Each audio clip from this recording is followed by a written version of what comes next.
எல்லோருக்கும் வணக்கம். இன்னைக்கு மை எக்ஸ்பீரியன்ஸ் வித் ராஜயோகா இந்த சீரீஸில் நம்ம பார்க்கக்கூடிய subject reasons for waste thoughts, தேவையில்லாத எண்ணங்களுக்கான காரணங்கள். நேற்றைய அவ்வியக்த வாணியில் வரதானத்தில் பரமாத்மா இந்த மாதிரி தேவையில்லாத எண்ணங்கள் சிந்தனைகள் ஏன் வருது, ரெண்டே வேர்டில் அது பதில் சொல்லிட்டு போயிடுறாரு. ஒன்று அபிமானம், ரெண்டாவது அவமானம். இந்த வீடியோவை ஏன் என்னோட பர்சனல் எக்ஸ்பீரியன்ஸ் சொல்கிறேன்னா, என்னோட எக்ஸாம்பிள்ஸை வச்சு எக்ஸ்பிளைன் பண்ணுறதுக்கு ஈஸியாக இருக்குன்றதுனால சொல்கிறேன். அபிமானம்ன்றது என்னென்னா, நம்மளை பற்றின ஒரு என்ன சொல்கிறது, இப்போ எனக்கு கொடுக்க வேண்டிய மரியாதையை ஒருத்தர் கொடுக்கல, எனக்கு கொடுக்க வேண்டிய அங்கீகாரத்தை ஒருத்தர் கொடுக்கல, இப்படியெல்லாம் எண்ணங்கள் தோன்றதில்லை. இது அபிமானம். எனக்கு நிறைய விஷயங்கள் தெரியும், என் ஞானத்தை ரெக்கக்னைஸ் பண்ணலை, இந்த மாதிரி அது பேர் அபிமானம். நிறைய பேருக்கு இருக்குது. ஒரு சென்டரில் இருப்பாங்க, முக்கியமான ஆட்கள் வரும்போது அவரை பேச விடணும், அது பேச விடலை, இந்த மாதிரி ஃபீலிங் வர்றதெல்லாம் அபிமானம். என்னை பற்றி அவங்களுக்கு தோன்ற எண்ணங்கள் தான் இல்லையா, அதுதான் அபிமானம்.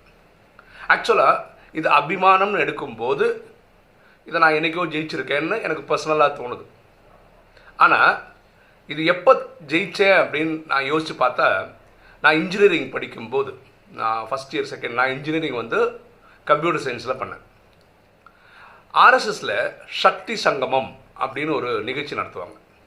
ஆர்எஸ்எஸ்ன்றது ஒரு பெரிய பரிவார். ஆர்எஸ்எஸ்ன்றது தாய் அமைப்பு.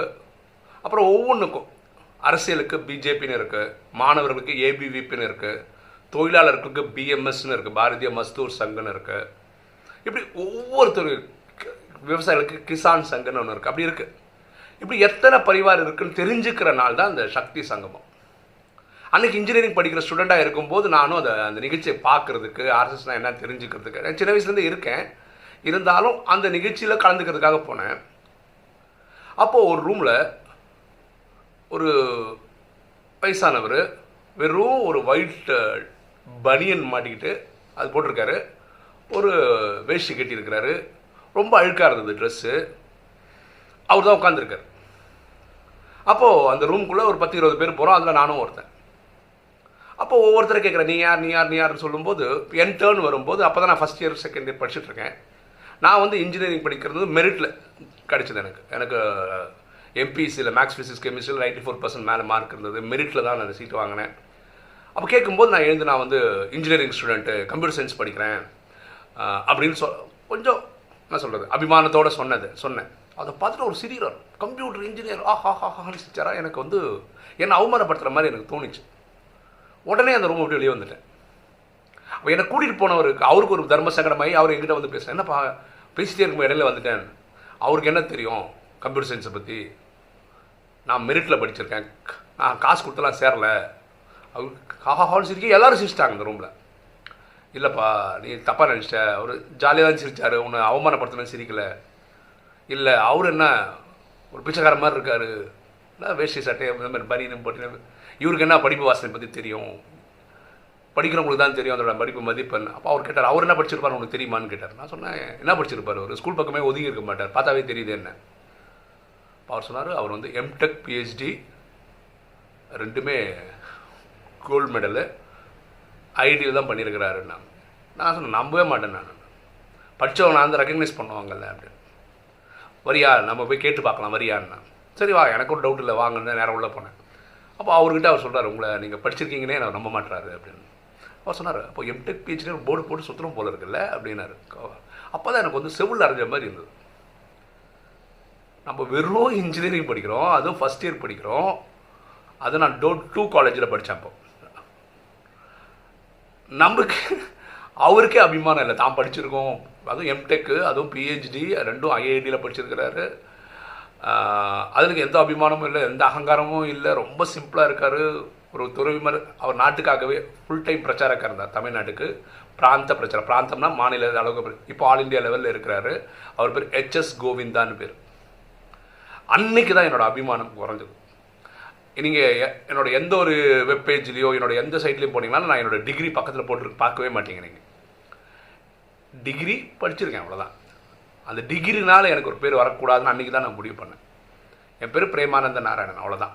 என் பக்கத்தில் பிஇ கம்ப்யூட்டர் சயின்ஸ் நான் போட்டதே கிடையாது. அந்த அபிமானம் அன்னைக்கு முடிஞ்சது. இப்போ பரமாத்மா சொல்கிற அடுத்த விஷயம் அவமானம். இந்த அவமானத்தை நான் ஜெயிச்சேனான்னா இல்லை, அதோட நான் போராடிட்டே தான் இருக்கேன். உண்மையாக தான் சொல்லணும் இல்லையா?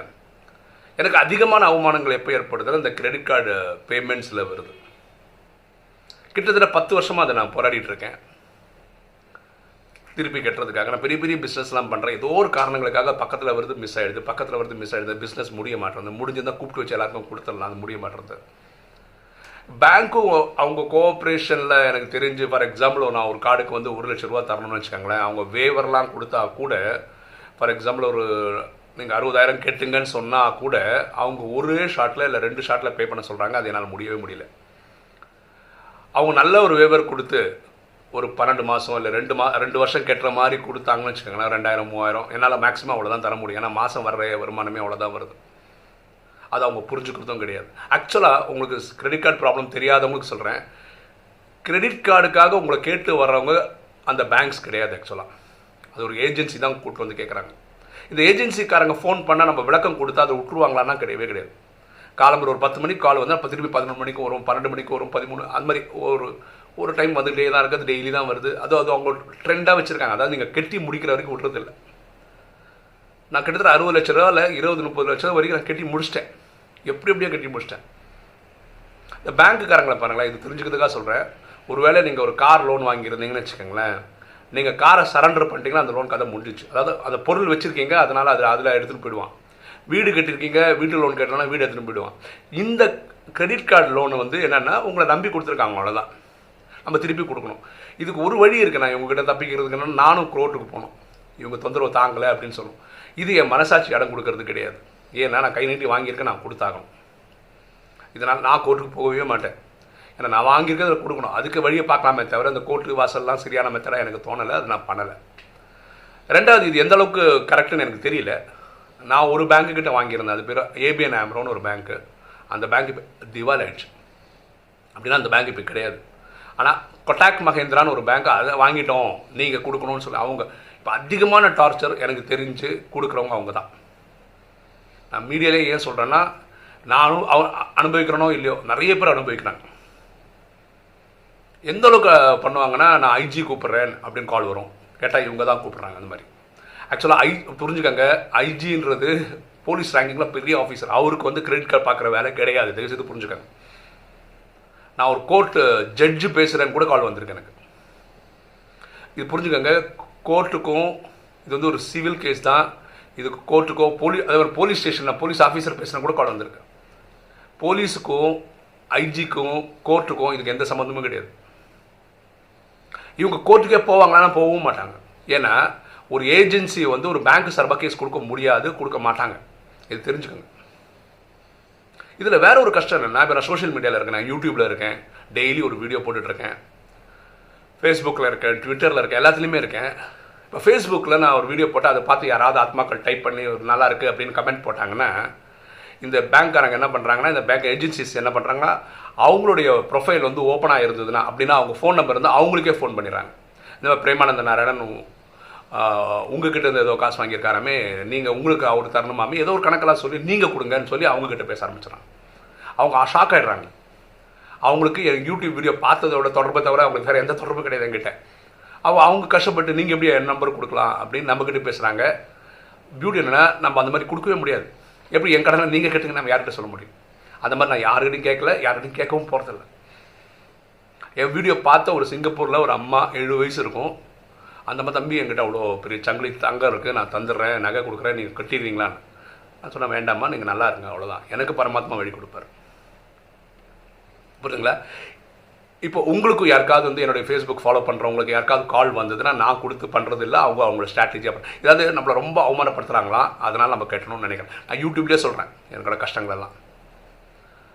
அப்போது இந்த அவமானத்தை நான் தாண்டிட்டேனா அப்படின்னு பார்த்தா இல்லை. எங்கேயோ வெளிக்குது, எங்கேயோ குத்துறதுக்கு ரொம்ப கஷ்டப்படுறேன்னா இருக்கேன். நான் முயற்சி பண்ணிகிட்டே தான் இருக்கேன். உங்களுக்கு கொடுக்கறதுக்கு முயற்சி பண்ணிட்டே இருக்கேன். ஏதோ ஒரு காரணங்களுக்காக தடைகள் வந்துகிட்டே இருக்குது, பிஸ்னஸ் முடியாமல் போயிட்டுருக்கு. அப்போ இந்த ராஜயோகம் எங்கே யூஸ் ஆகுது? எங்கே யூஸ் ஆகுதுன்னா, இதையும் கடந்து போகிறதுக்கு ஆரோக்கிய சக்தி தரும். கண்டிப்பாக சக்தி தரும். நான் 10 வருஷத்தில் இந்த ராஜயோகம் ப்ராக்டிஸ் பண்ணுறதால எனக்கு உயிரோடவே இருக்கேன். இன்றைக்கும் ஒரு சக்தி எங்கே இருந்தால் அது ட்ரைவ் ஆகுதுன்னா இந்த ராஜயோகம் தான் எனக்கு கொடுத்துட்ருக்கு.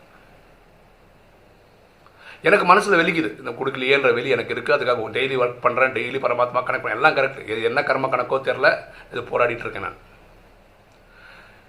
இந்த யூடியூப் சேனலே ஒரு மேஜிக் மாதிரி தான் நடந்துகிட்ருக்கு. அப்படின்னா என்னென்னா, இந்த நீங்கள் ஒரு க்ரீன் மேட்னு ஒரு தம்பி கத்தர்லேருந்து கொடுத்தாரு. நான் பேசிகிட்டு இருக்கேன், இந்த மொபைல் ஃபோன் ரெக்கார்ட் பண்ணுற மொபைல் ஃபோனை பெங்களூரில் ஒரு அம்மா தான் ஒரு 50% கொடுத்தாங்க. பாக்கியெல்லாம் சகோதர சகோதரிகள்லாம் கொடுத்தாங்க. ஒரு தம்பி மாதம் இந்த இன்டர்நெட் கனெக்ஷன் ப்ராட்பேண்டுக்கு ஒரு தம்பி துபாயிலேருந்து கட்டிகிட்ருக்காரு. இவங்களை யாராவது ஒருத்தரோட உதவி கிடைக்கலன்னா ஒரு நாள் ஒரு வீடியோ வராது. நான் பண்ணுறது டெய்லி படிக்கிறேன், யூடியூப்பில் வீடியோ போடுறேன். நான் நிறைய பேரோட பேசுகிறதுனால, ராஜயோகம் ஷேர் பண்ணுறதுனால என்னோடய நிலைமை நல்லாயிருக்கு. இந்த ஃபோன்லேயே ஒரு நல்ல விஷயம் என்னென்னா, ட்ரூ காலர்னு ஒன்று இருக்குது. அது வழியாக வரும்போது யார் எனக்கு கால் பண்ணுறாங்கன்னு தெரியுது. இந்த பேங்க் கால்ஸாக இருந்தால் நான் ஃபில்டர் பண்ணிடுறேன், எடுக்கிறதே கிடையாது. ஏன் எடுக்கிறது இல்லை, நான் பேசினா கூட அடுத்த ½ hour திருப்பி பேசுவாங்க. அது அவங்க ஒரு ஸ்டீரியோ டைப்பாக வச்சுருக்காங்க.